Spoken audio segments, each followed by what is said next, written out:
This is going to be my first part of my three-part review of the Kendal and Hyde large satchel. This bag comes in three sizes.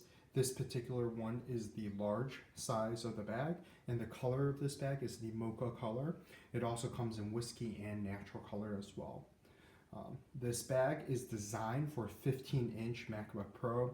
There's smaller bags. The medium fits a 13-inch MacBook Pro, and the small holds an 11 or 12-inch MacBook Air or MacBook, respectively.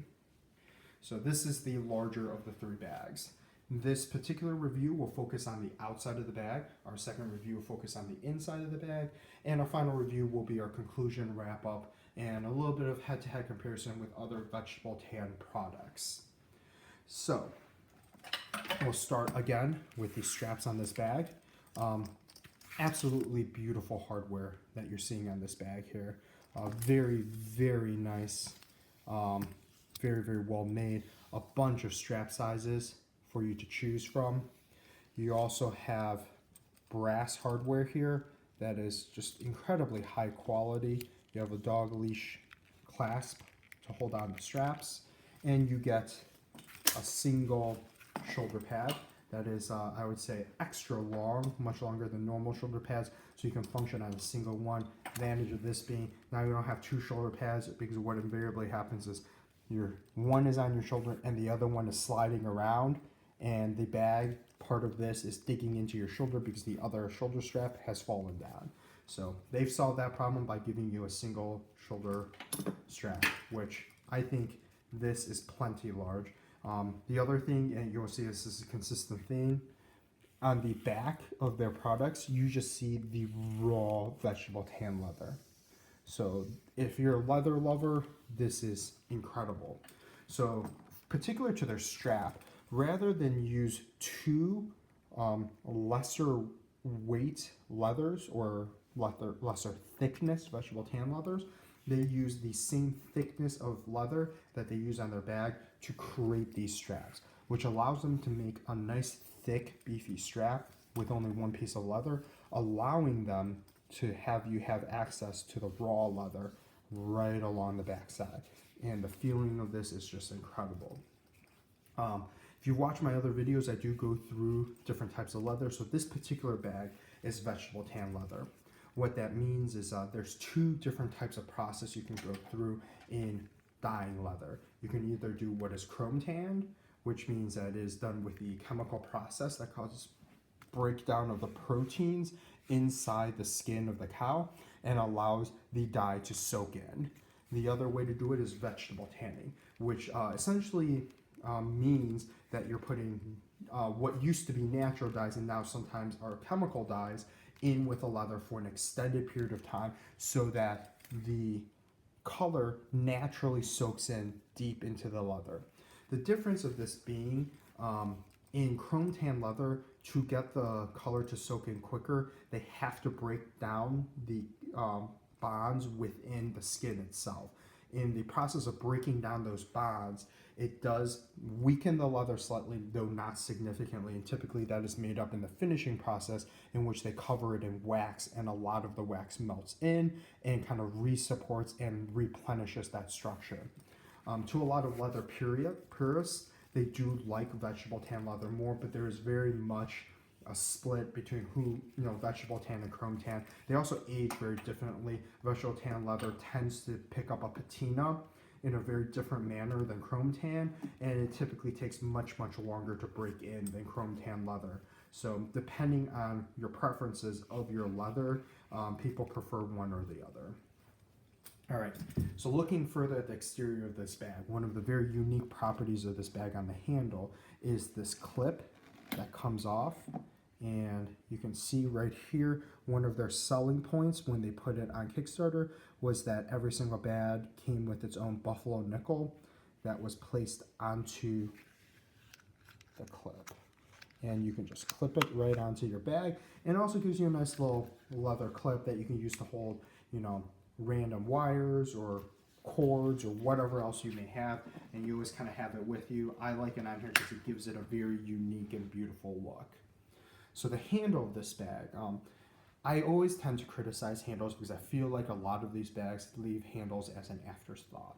What I mean by that is almost always the handles are never thought to be the way that most people primarily carry the bag. Unfortunately, a lot of times because of my work, I do have to carry bags by their handles fairly regularly, which means that in the ones with poor designs, I find it's very difficult to quickly get my hand underneath. I find myself, stuttering, having a little stutter stop as I'm picking up the bag, saying, "Oh my gosh, I gotta get that finger underneath there so I can hold it and I don't drop the bag."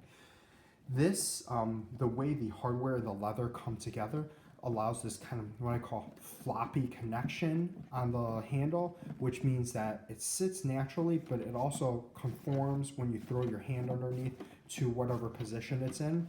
It has a very nice feel inside your hand. It holds this width and depth structure extremely well. There's not a lot of give. As much as you squeeze, you can't kind of cause the leather to deform. You can squeeze this leather together as much as possible, and it's really, really hard to get it to deform. This leather handles me incredibly well, will hold its shape, and will be very natural and comfortable to carry.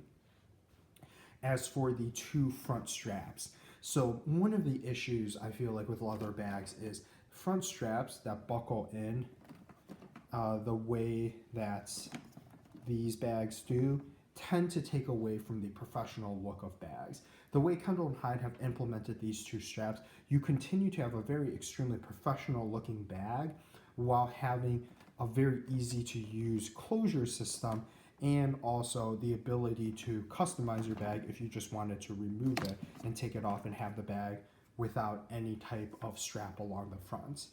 The buckles along the bottom are also extremely well made, very good material. Two rivets holding those in place, also made of brass hardware as well, so going to last a long, long time. This hardware in particular, if we really look close at it, is incredibly well made, very, very high quality. It has nice little screws to hold everything down. None of this is scratched, even though it has this brushed finish. And probably if it was not kept, handled very well, you would see tiny little scratches. You don't see that. The rivets themselves are also incredibly well done here. You don't see any damage along the rivets. These are obviously handmade bags, but each rivet is perfectly placed, not out of place. Stitches as well, you can see here, meticulously done. There's a lot of attention to detail that is done in this bag that you can see as you look closer and closer. Some of the other great things about this bag, this magazine pocket along the back is incredibly well thought out. And if you watch any of my other videos, I continuously criticize other manufacturers of putting a magazine pocket in the back, but not allowing the leather to go above the level of a regular sheet of paper, which means part of your magazine is always flopping out. You're getting torn pages, you're getting wrinkled up pages. If you use this to throw in last minute papers during presentations that you need quick access to hand out to clients, it means that that paper is going to invariably get wrinkled and not look very professional, so you tend to not use it for that. Well, they've solved this problem by basically not having more D-rings and hardware along the back, allowing them to bring this leather magazine pocket further up, which means that you can fit a sheet of paper all the way down to the bottom of this bag. Now this bag isn't broken in, so it's still very, very tough, but you do have that ability. You do still get, however, the D-rings along the bottom to, if you need to secure things along the bottom of this bag here. A lot of people will buy pieces where they could secure on, tubes or other pieces of material that are larger right along the bottom of the bag and have it wrap around these D-rings. You get two D-rings, one for your shoulder strap and one you can use to hang other pieces, knickknacks, or other pieces you need quick access to, whether those are keychains or USB drives or whatever they may be. This bag is lacking in pockets along the side, which I think adds to its professional characteristics, but does take away from its functional value. This is an incredibly expensive bag. It's about $400, and you lose out on side pockets, which are at this point fairly universal to any type of leather bag design. A couple really nice things you also get about this bag. These two guskets are made from a single piece of leather. What I mean is the leather starts here, runs down, is folded on itself and sewn together to create a second gusset. It comes all the way out here. So you have an extremely wide and long piece of leather because it goes all the way around. There's no break in this leather at all. It goes from one side to the other. It's also vegetable tan leather, which means that this leather holds its shape incredibly well. It doesn't deform, it doesn't collapse, it just kind of stays the shape and holds it. You can see that the top doesn't even close all the way because of the type of leather that is used. Now, the particular color of this leather I chose, the Mocha, it's a lot more professional. You do get the option of doing their natural leather, which allows you for leather lovers to see a patina develop incredibly quickly and very naturally. You also get a whiskey color leather, which is essentially a slightly dyed version of the natural color leather, so it's just slightly aged.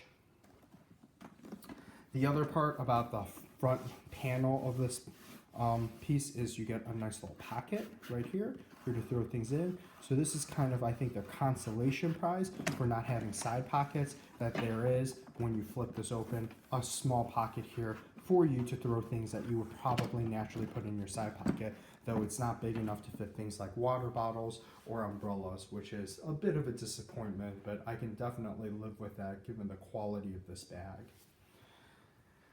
Overall, this is an incredibly gorgeous bag, and the leather along the outside is just very, very well made. I cannot say enough about the quality of this product. The feel, the smell, the weight of this leather is just absolutely incredible.